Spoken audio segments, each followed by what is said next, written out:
السلام عليكم ورحمة الله تعالى وبركاته. قبل ما نبداو ككل مرة نصلي ونسلم على نبي الأمة، اللهم صل وسلم وبارك على سيدنا محمد. جيتكم اليوم بوصفة قلب اللوز من أروع الوصفات وأنجح الوصفات، وراني مدايرة الثقة في ولاد بلادي وبنات بلادي، وعم بالي بلي ما رايحينش تخيبوني ولاد وبنات الجزائر. ديروا لي جيم باش تطلع قناتي، الله يسجيكم. طبعا اذا عجبكم الفيديو. جبت هنايا كيلو تاع دقيق الخشين خاص بقلب اللوز، تعرفوه الكل. فرغته هنا في سنيوه باش نهز الكيل فقط. راح نسويه السنيوه هذه 30 على 40. بعد نحط صبعي تجيني واحد نص سنتيم كسوسوه. اذا نحب نجي هنا نكيلو. هنا جبت انا انيه هنا وراح نهز منها الكيل قداه يجيوني من وحده باش نهز الكيل. الاولى، الثانيه، صدقوني تجربوا هذه الوصفه تاع قلب اللوز تدعوا لي ان شاء الله بالخير. والله مديتها لكم يا خوتي خواتاتي غير من القلب. وتجربه تاع هذه تاع خبرات قداه نسنا، وهذه هي الوصفه المعتمده عندي، وهذه هي المخيره. راني جربت قداه الوصفه وهذه هي المخيره. صدقوني تجي معسه، ما تجيش مهرره وسايحه وطايحه، تجي روعه. ثالثه، جربوها ما راحيش تندموا. وصدقوني لو كان ما جاتش صدقت لي وما جاتنيش احسن الوصفات ما راحيش نمدها لكم. هذه درتها وبعثتها لواحد قريبه زوجي. صدقيني عاد كل مره يطلبها مني وما يقدر ياكل حتى هريسه ولا قلب اللوز غير نتاعي. وانا ندعي له ربي يطول في عمره وان شاء الله ما يكون غير خاطره. وكل ما نبعثها له لابار تاعو نبعثها له.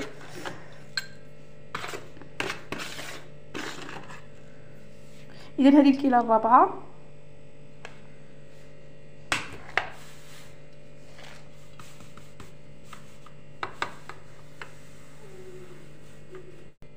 وهذه هي الكيله الرابعه. ثم نجي نضيف هنا السكر ونعبر بنفس الكيله اللي استعملتها من الاول. نضيف 2 كيلات ونص تاع السكر، والكيلة ونص كيلة يعني 2 كيلات ونص. ندمجهم. لا صدقوني نستمتع كي نعود نخدم في قلب اللوز، روعه.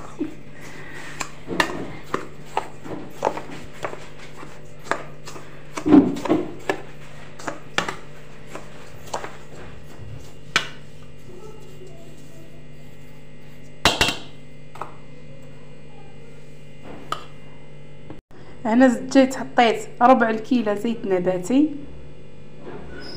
بسم الله.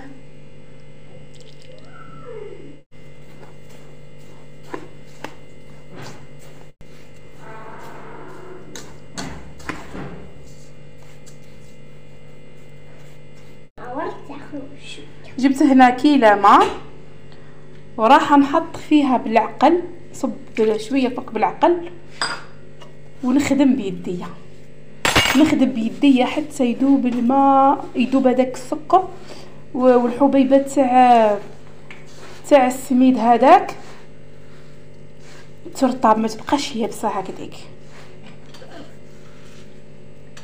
مش كي نطيبوه يجينا يابس في فامينا كل حبه وحدها ويجي يتقرم.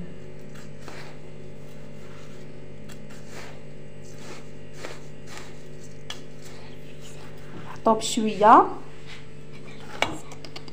قلب اللوز. بنتي تقصي فيا قالت لي هذا الفيسه لا قلب اللوز.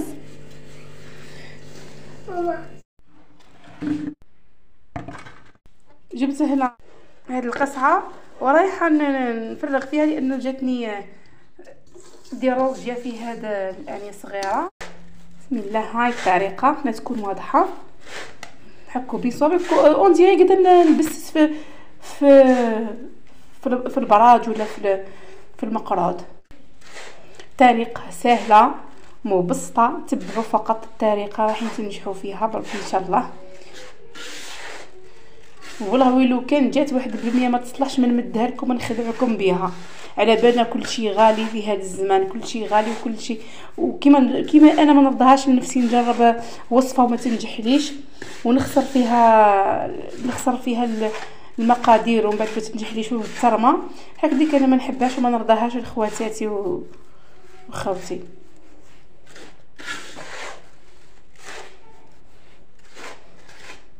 الجنب فقط ما تنساوهش لانه هو اللي يخلي الفيديو ينتشر من فضلكم، لاني راني نتعب وتعبي ما يبانش. غير انكم تنساو ما ديروش الجنب، ديروا الجنب من فضلكم. لكن عجبكم الفيديو بربي ان شاء الله ما تلقاو عندي غير الجديد وغير كل شيء مجرب والنتيجه تاعو تكون مضمونه 100%. نزيد نضيف الماء بهذه الطريقه. حطيت نصف الكميه وبقى لي نص، ونكمل بنفس الطريقه.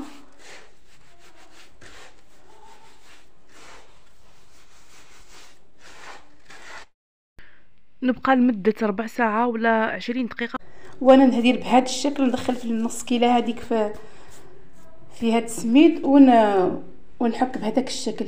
اذا في الاخر تحصل عليها بهذا الشكل، يعني هذاك السكر بدا يذوب، هذاك الواحد السميد بدا يرطب. نجي هنايا نجيب نص كيله تاعي اللي بقات لي تاع الماء ونزيد عليها نملأها بماء الزهر.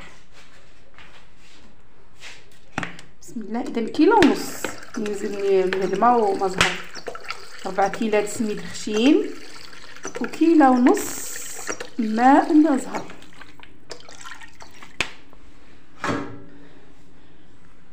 بسم الله. الان ما نحب ندير هاك فقط، نصب العقل ونخدم هاك بهذا الشكل فقط. ما نحك ما والو، خلصنا الحكام.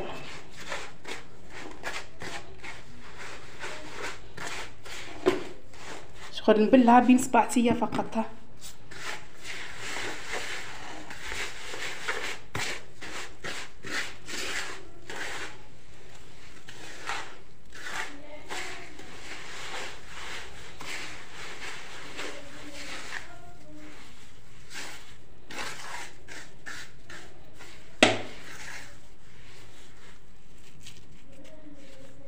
هنا نتوقف.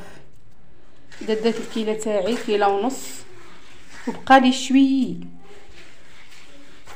درت تاعي كيله ونص تاع الماء. راح نخليها لمده ساعتين ونرجع ليها باش نحطها في السنيوه ونطيبها. نخلي السكر هذاك يزيد يذوب ويتعسل بيان، وهذاك الحبات تاع السميد الخشين يعاودوا يرطبوا وما يبقاوش يابسين، ما يبقاوش كي نجي ناكل قلب اللوز نلقاه يابس. المهم بقى لي انا هنا شويه تخلط بين الماء والماء زهر.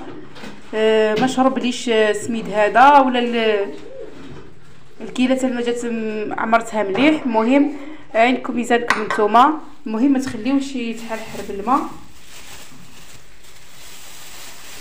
نجيب هنايا بلاستيك ونغطيها، كيس هنا نغطيها ونتركها لمده ساعتين فما اكثر. واللي تقدر ديرها في الليل وتخليها حتى الصباح وطيبها خير وخير. دركا نروحو نحضروا السيرو. ندير 2 كيلات بنفس الكيله اللي كيلت بها الدقيق. نحط الكيله الاولى ونزيد الكيله الثانيه، ثم نزيد نضيف عليهم 3 كيلات من الماء.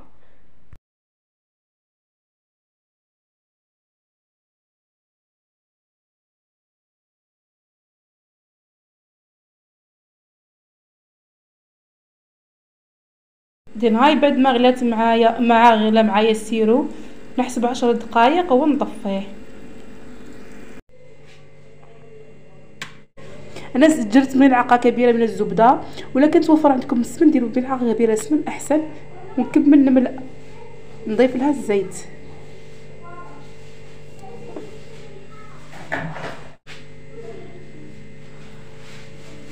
وندهن الصينيه تاعي.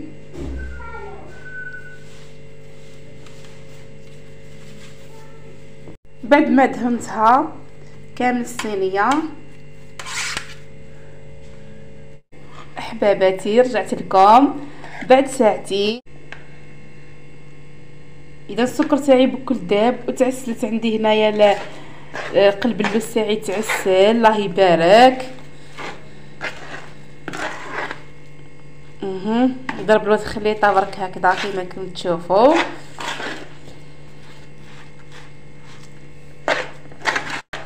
وتشرب وتعسل، يا سلام.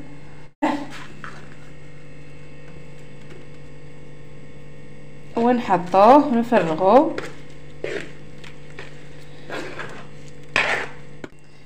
هاني جبت هنا مغرفه وبديت نسقم فيه.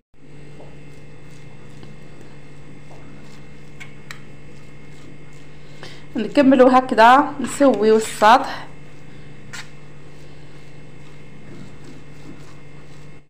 ما كاينش يتصور. المهم انا جبت الخليط تاع الزيت والزبده وحطيت من فوق بهذا الشكل، وراح ندهنه من فوق بقليل من الخليط اللي كنت حضرته من قبل، زبده وزيت ولا سمن وزيت،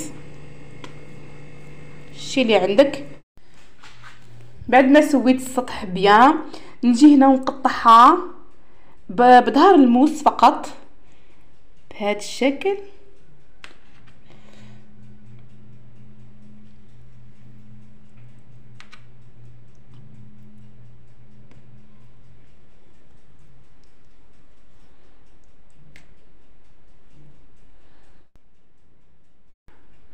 جيت هنا كل وسط كل حبه نوضع حبه لوز كما راكم تلاحظوا. راح ندخلها للفرن المسخن مسبقا. هاي بعد ما طابت الهريسه تاعي نروح الان للشربات بعد ما بردت لي. ونجيب كاس ونحط فنجان، نجيب فنجان ونحط ونضيف فنجان ماء زهر،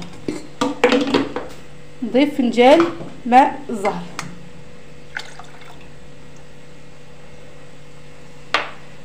ونجي نسقيها، راهي سخونه بسم الله. الشربات تاعي بارده طبعا ونسقيها بسم الله.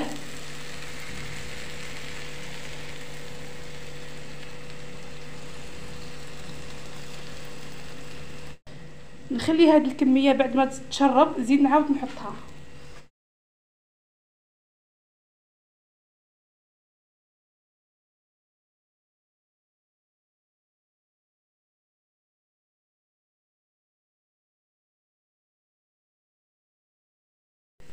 غطيته بكيس بلاستيكي وخليته يتشرب، وعلى قد ما تخليوه يتشرب راهو يعطيكم نتيجه احسن.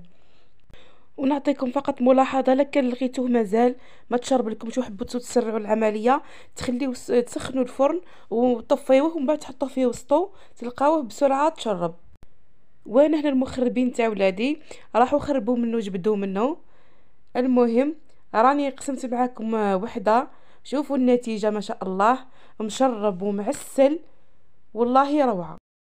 ودايما نذكركم اللايك ما تنساوش اللايك يجيكم باش يقترح اليوتيوب الفيديو تاعي وينتشر على نطاق اوسع. سلام.